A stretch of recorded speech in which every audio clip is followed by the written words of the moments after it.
오늘도 주님의 은혜가 우리 가운데 충만하시기를 기원합니다.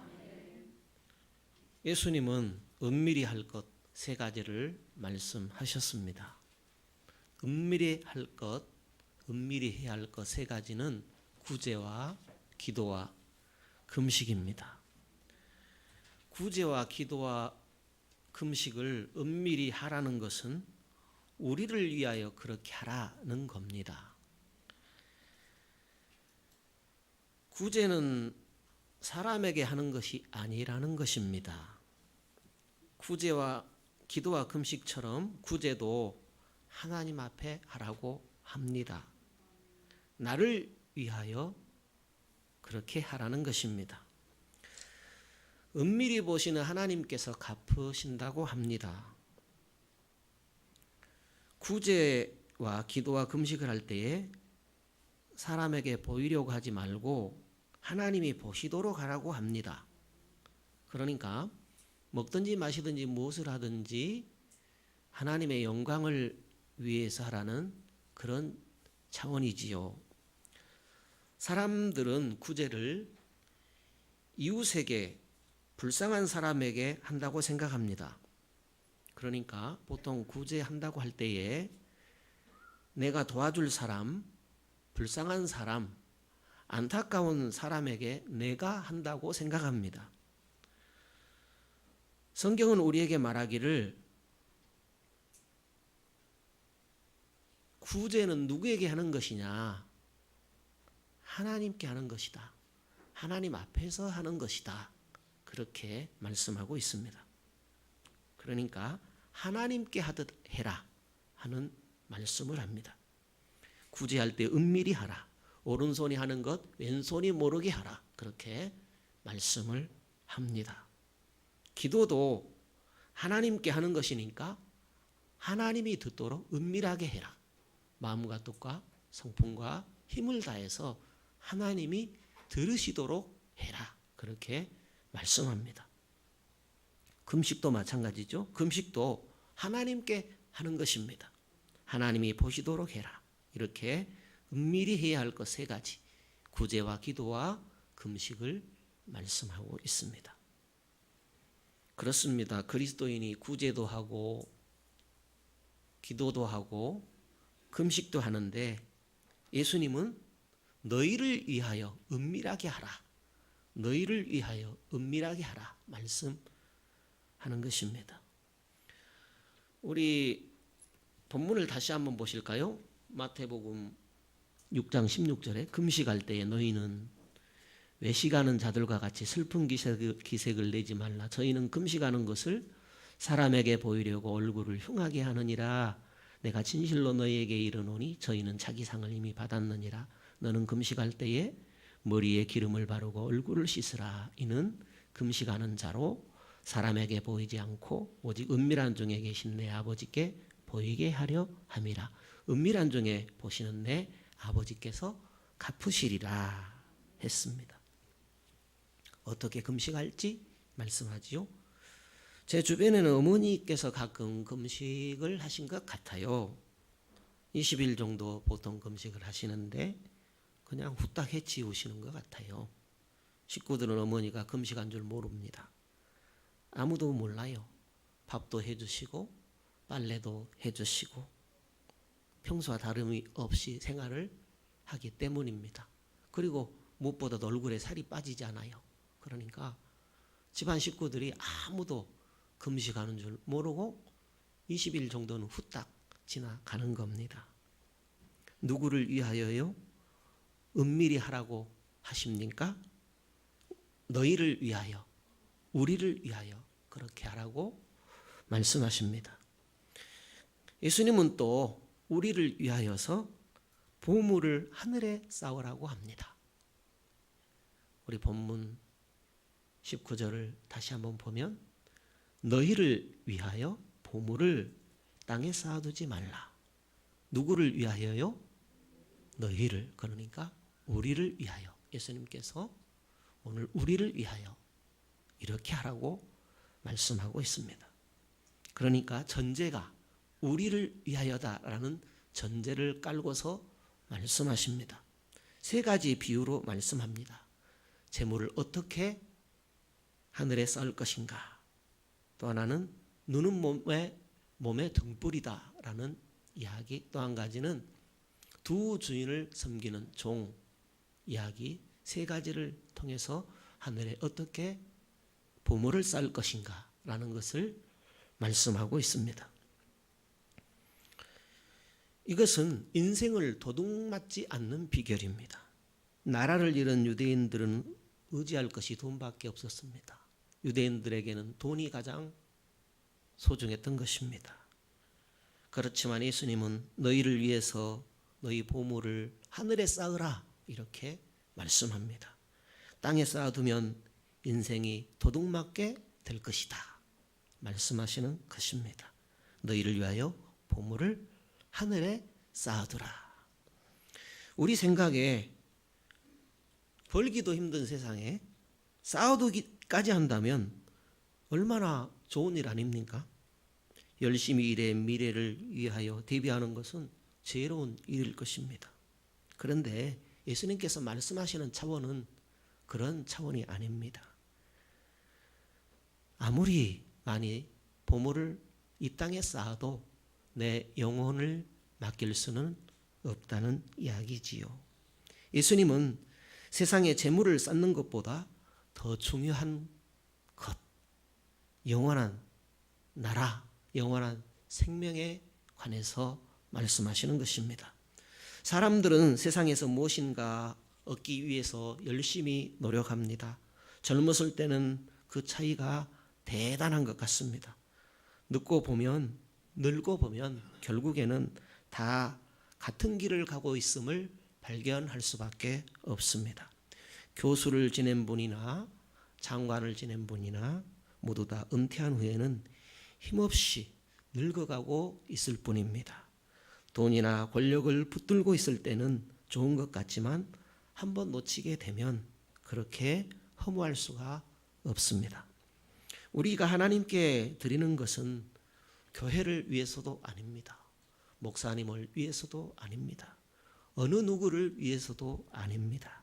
나를 위해서입니다.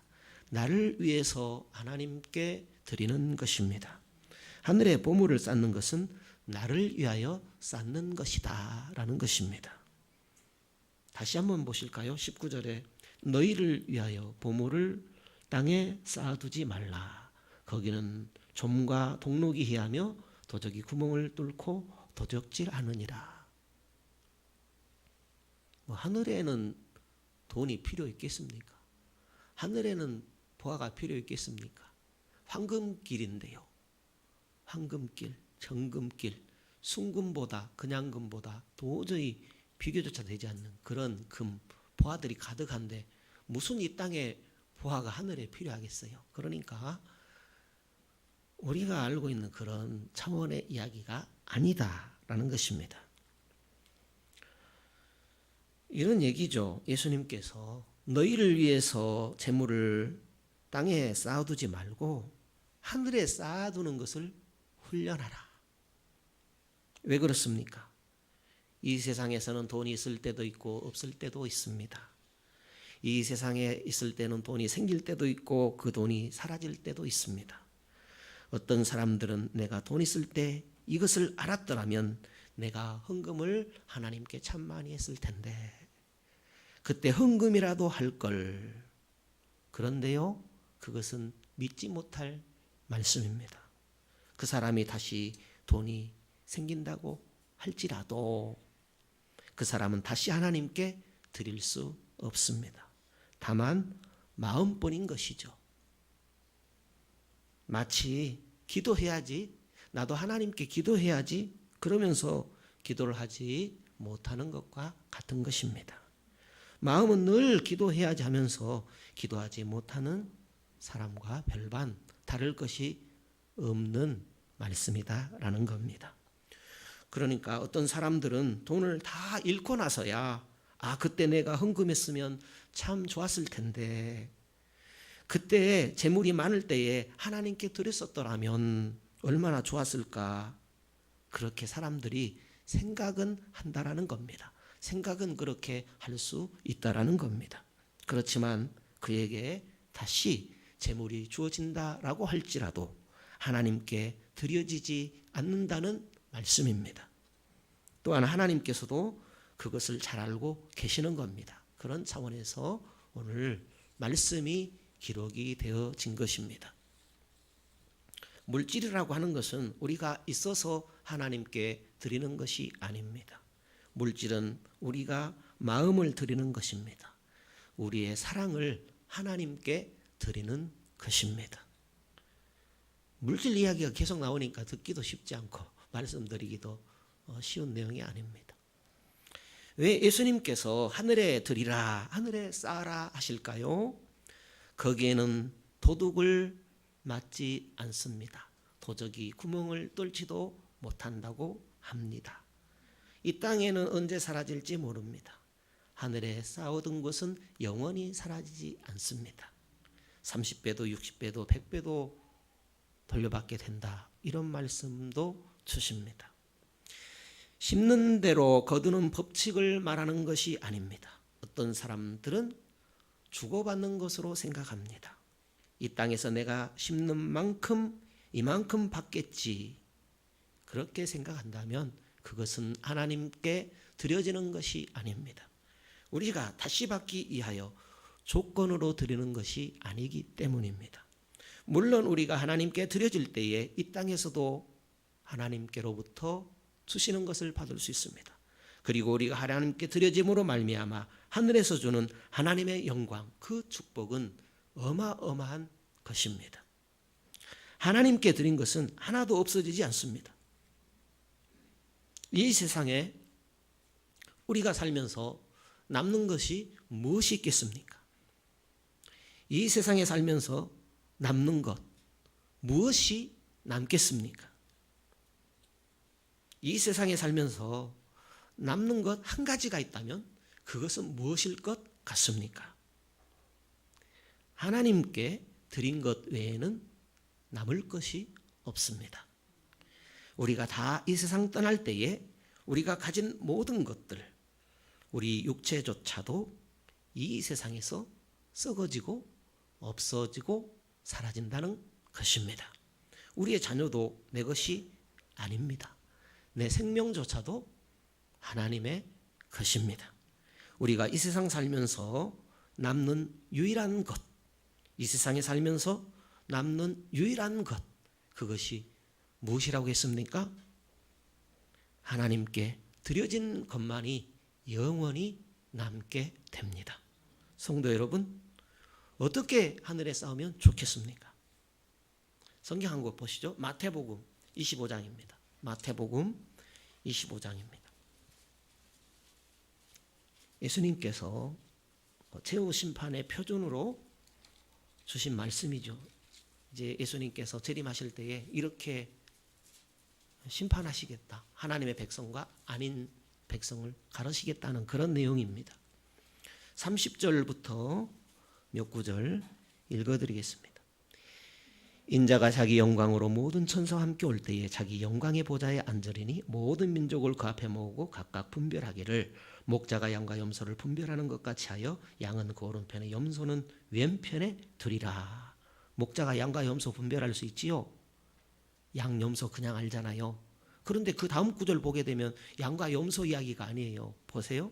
그때 임금이 그 오른편에 있는 자들에게 이르시되 내 아버지께 복받을 자들이여 나와 창세로부터 너희를 위하여 예비된 나라를 상속하라. 창세로부터 예비된 나라를 상속하라. 그러니까 하나님 나라에 들어갈 자를 말하는 거예요. 하나님 나라에 들어가지 못할 자를 말하는 거예요. 35절에 그러면 어떤 자가 하나님 나라에 들어갈 자인가? 35절이죠. 내가 줄일 때 너희가 먹을 것 주었고 목마를 때 마시게 하였고 나그네 되었을 때 영접하였고 벗었을 때 옷 입혔고 병들었을 때 돌아보았고 옥에 갇혔을 때 와서 보았느니라. 이에 의인들이 대답하여 가로되 주여 우리가 어느 때에 주의 지르신 것을 보고 공개하였으며 목마르신 것을 보고 마시게 하였나이까? 어느 때에 나그네 되신 것을 보고 영접하였으며 벗으신 것을 보고 옷 입혔나이까? 어느 때에 병드신 것이나 옥에 갇히신 것을 보고 가서 배웠나이까 하리니. 주님께는 한 것이 없죠. 주님께 직접 한 것은 없죠. 주님은 보이지 않죠. 음성도 들리지 않습니다. 그러나 이 세상에 살아갈 때에 하나님 앞에서 살아간 거지요. 금식할 때에 하나님 보고 금식한 거죠. 기도할 때에 하나님 앞에 진실로 기도한 거죠. 구제할 때에 사람에게 한 것이 아니고 하나님 앞에서 하나님께 한 것이죠. 그랬다는 겁니다. 40절에 주님이 설명을 하죠. 임금이 대답하여 가라사대 내가 진실로 너희에게 이르노니 너희가 여기 내 형제 중에 지극히 작은 자 하나에게 한 것이 곧 내게 한 것이니라 하시고 했습니다. 그들은 그렇게 하나님께 드려졌다라는 겁니다. 하나님께 드려져야 됩니다. 우리의 드리는 기도가, 우리의 드리는 금식이 있다면 그 금식이, 우리가 하는 그 구제가 하나님께 드려지는 구제가 되도록 하라는 말씀입니다. 그렇습니다. 구제는 하나님께 드려지는 것입니다. 기도도 주님께 드려지는 것입니다. 찬양도 주님께 드려지는 것입니다. 하나님께 드려지는 예물뿐만 아니라 하나님께 드려지는 것, 하나님께 드려지는 것만 영원히 남는다고 성경은 우리에게 말씀합니다. 한 것도 보죠. 마태복음 10장입니다. 마태복음 10장에 보면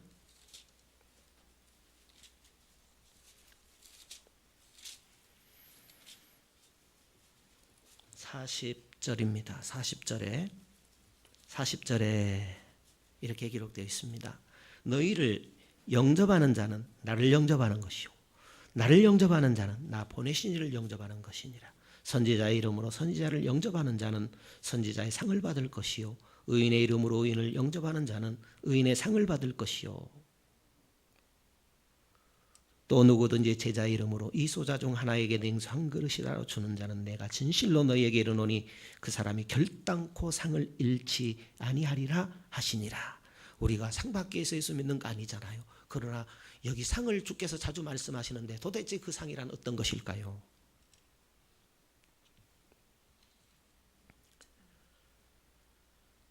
영원히 남는 것, 영원히 남을 수 있도록 우리는 믿음으로 주님 앞에 하는 것입니다. 내 안에 그리스도가 계십니다. 내 안에 그리스도께서 저 형제 안에, 저 이웃 안에 계신 그리스도에게 한 것인 줄 알고 나발 불지 않는 사람. 우리는 사람에게 하는 것이 아니라 그 사람에게 계신 그리스도를 보고 하는 겁니다. 우리는 사람을 직접 대하는 것이 아니라 그 사람에게 안에 계신 그리스도를 대하는 겁니다. 마찬가지입니다. 내 안에 있는 그리스도가 일하시도록 저분 안에 계신 그리스도를 보며 그리스도가 일하시도록 하는 겁니다. 그래서 나발 불지 않는 사람, 냉수 한 그릇이라도 예수 그리스도의 이름으로 대접하는 자는 결단코 상을 잃지 아니하리라 했습니다. 그것이 맞습니다. 왜냐하면 냉수 한 그릇이라도 내 것인 것이 없거든요. 냉수 한 그릇도 내 것이 아니에요. 내가 벌어서 내 것인가요? 내 몸이 내 것인가요? 그러니까 내 것이라는 없는 겁니다. 다 그리스도의 것입니다. 그런데 상은 우리에게 주시는 겁니다. 그러니까 그리스도의 이름으로 그리스도에게 할 때에 내게 상이 있다라는 말씀입니다.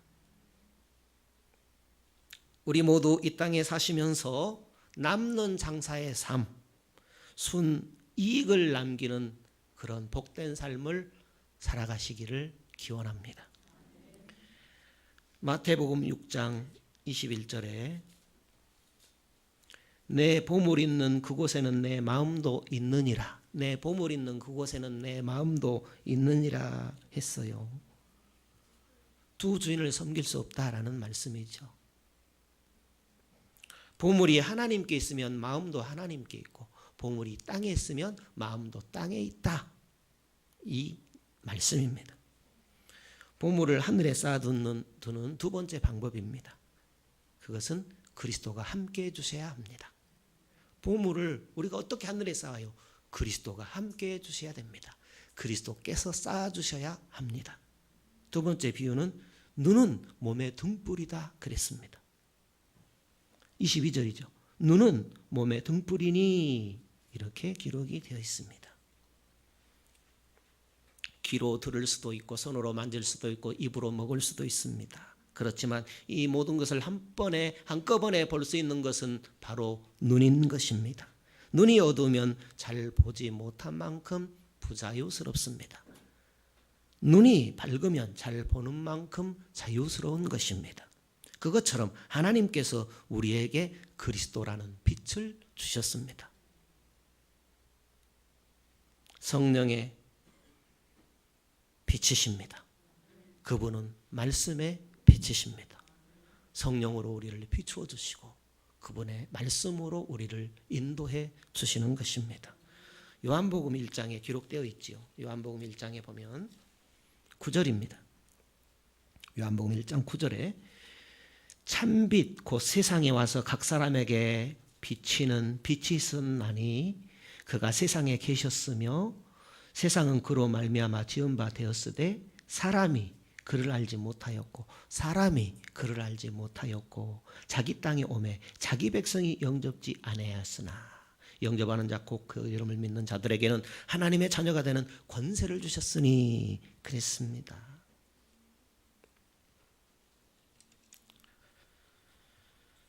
사람들은 이 빛을 감지하지 못합니다. 내 영혼의 빛, 내 생명의 빛이 왔음에도 불구하고 사람들은 그 빛을 감지하지 못합니다. 그리고 그 빛을 싫어합니다. 어떤 사람이 눈앞에 천길 낭떠러지가 있는데 지팡이 하나만 의지하고 아슬아슬하게 기어가고 있습니다. 걸어가든지 기어가든지요. 실수하여서 그만 그 지팡이를 떨어뜨렸다고 해보겠습니다. 그 지팡이를 찾으려고 더듬더듬 조심해서 그 지팡이를 찾으려고 가고 있습니다. 예수님께서 우리 인생을 보고 있는 모습입니다.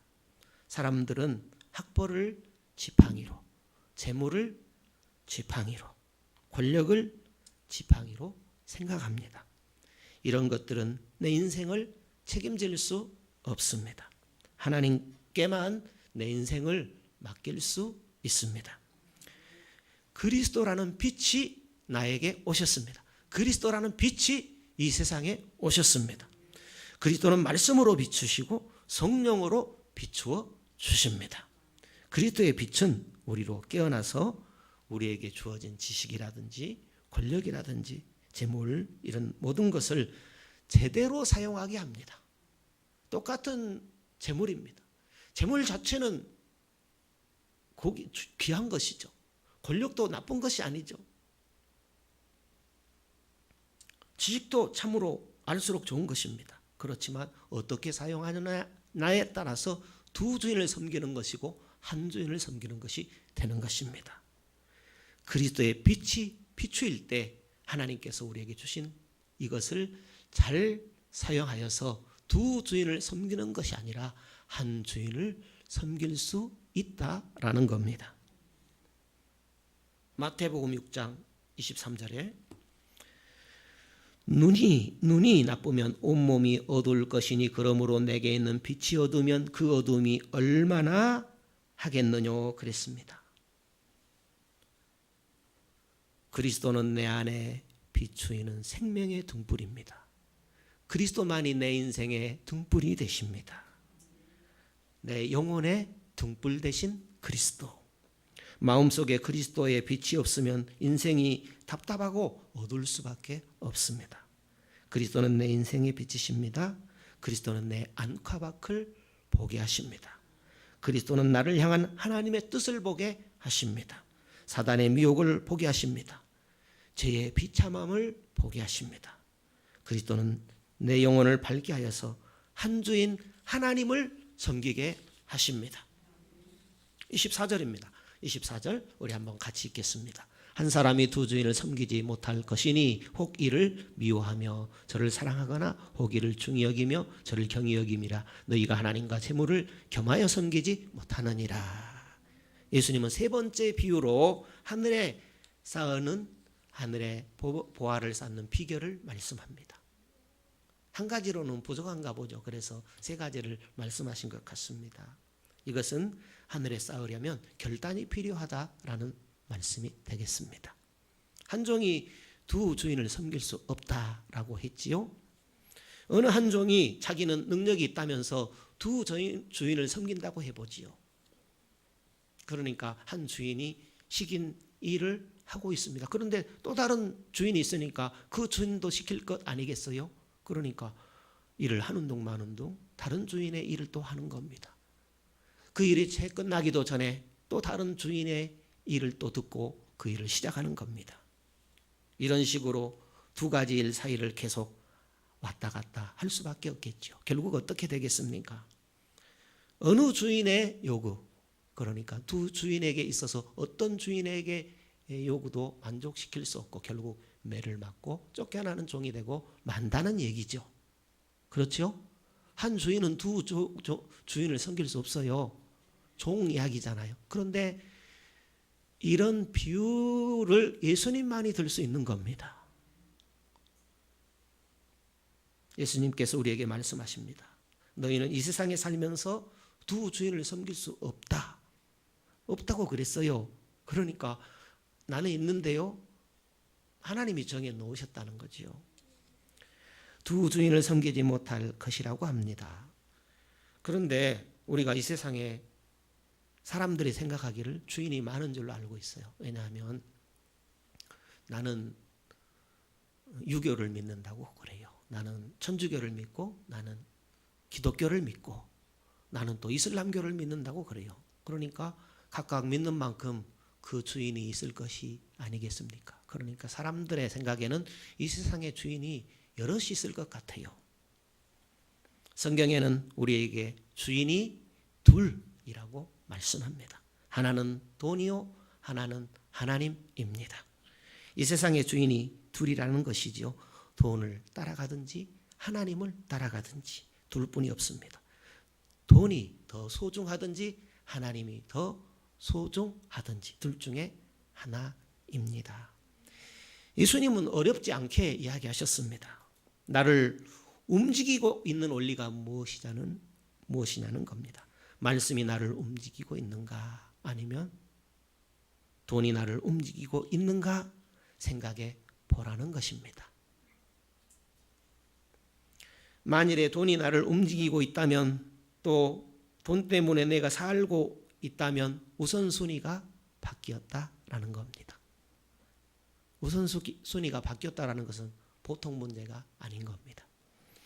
돈 때문에 싸우고 돈 때문에 옳지 않은 일인지 알면서도 해야 한다면 하나님이 내 보물이 맞는지 생각해 보라는 겁니다. 삶은 수단이고 목적이 예수인 것이 맞느냐는 겁니다. 다시 말하여 그리스도인이 맞느냐라는 물음입니다. 삶의 목적이 예수가 맞느냐라는 목적은 말씀은 내가 그리스도인이 맞느냐라는 물음입니다.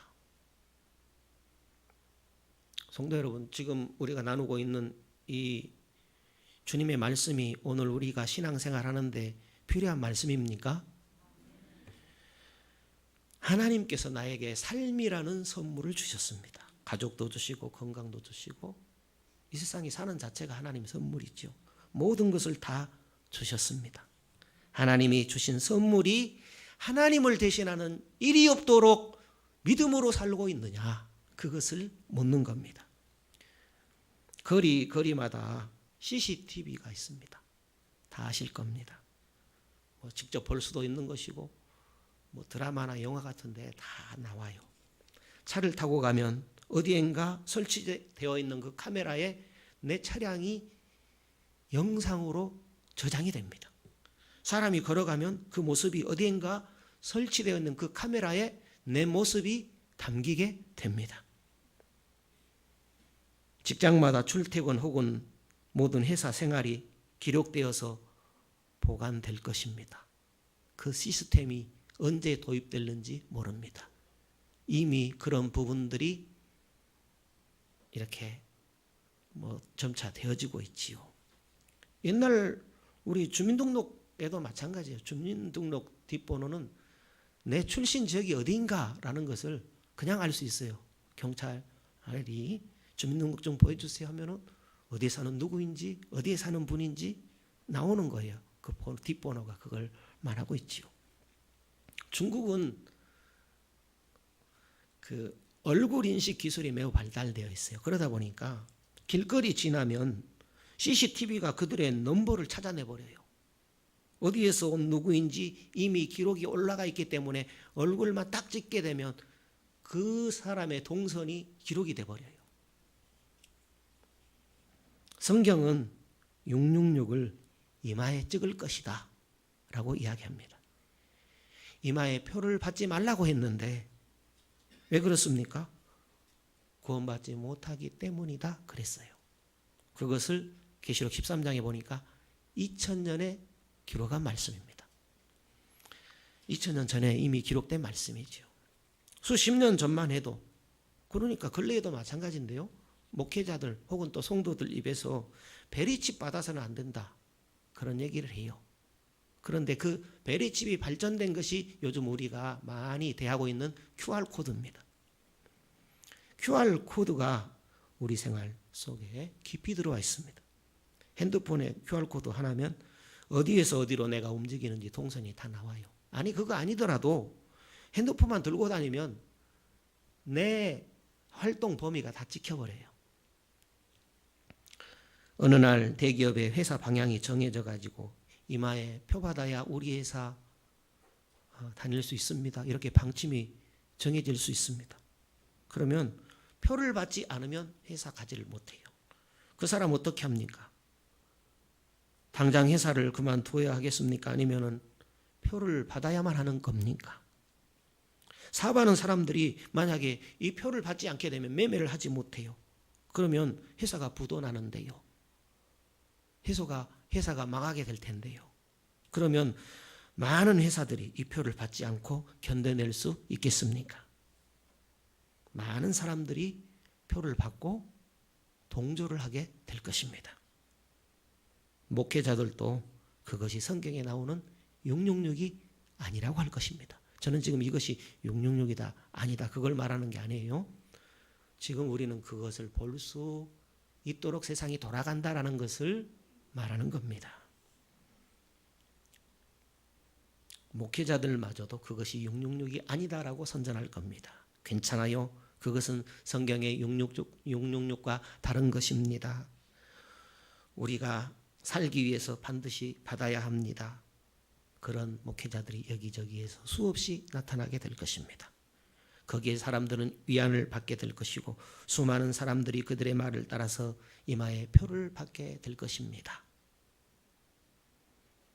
그 표를 받는 순간 우리는 더 이상 그리스도인으로 살아갈 수 없게 될 것입니다. 왜 그렇습니까? 통제에 들어가게 될 것이고 그들이 전달해주는 지식에 따라서 움직여야 하기 때문입니다. 왜요? 그렇지 않게 되면 불이익을 당하게 되거든요. 예수 믿고 천국만 가는 것이 아닙니다.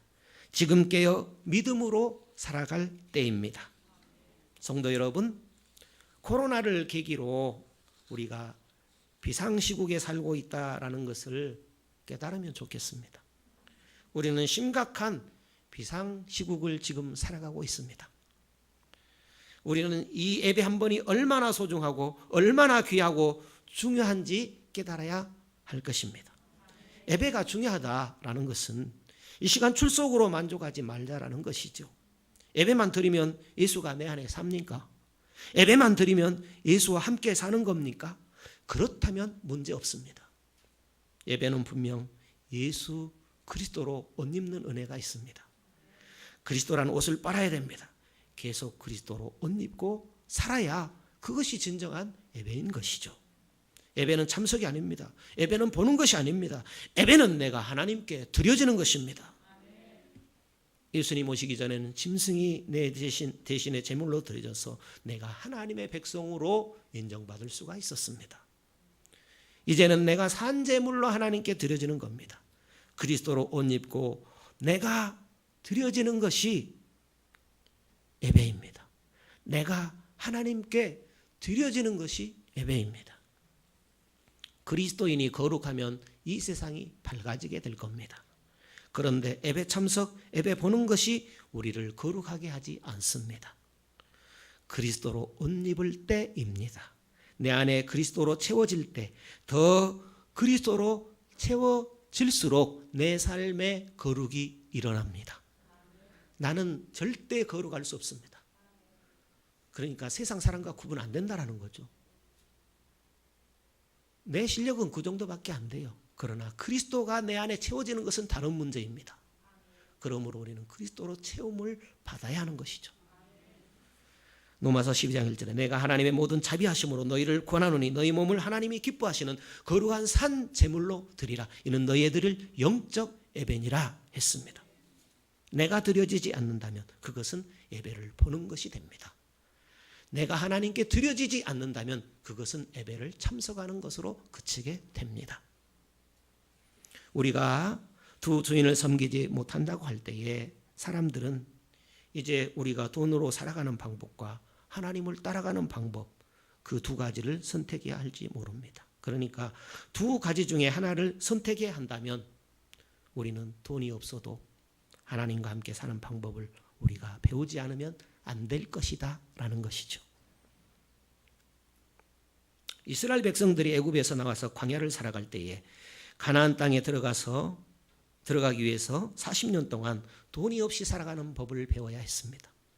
그들은 철저하게 돈이 없이 살아가는 훈련을 받았습니다.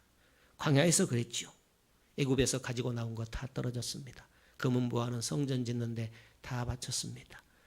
가지고 오는 음식마저도 한 달 지나니 다 없어지고 말았습니다. 그들은 하늘에서 내려준 만나로 살아야 했습니다. 반석에서 나는 샘물을 마셔야 했습니다. 하나님이 주시는 구름기둥, 불기둥의 인도를 받아야 했습니다. 더 이상 이 세상에서 돈으로 살아갈 수 없는 그런 환경이었습니다. 오늘 우리도 이 세상에서 믿음으로 살려면 더 이상 돈으로는 살 수 없는 그런 시대, 어쩌면 하나님의 절대 권세, 절대 능력 아니면 살 수 없는 그런 시대를 맞이할지도 모릅니다. 내 보물이 있는 그곳에 내 마음도 있느니라. 두 주인을 섬길 수 없다라고 했으니 이 문제 어떻게 해결하면 좋겠습니까? 다시 한번 보실까요? 마태복음 6장 24절 한 사람이 두 주인을 섬기지 못할 것이니 호기를 미워하며 저를 사랑하거나 호기를 중히 여기며 저를 경히 여김이라. 너희가 하나님과 재물을 겸하여 섬기지 못하느니라. 하나님과 재물, 이 세상 살려면 돈이 있어야 되잖아요.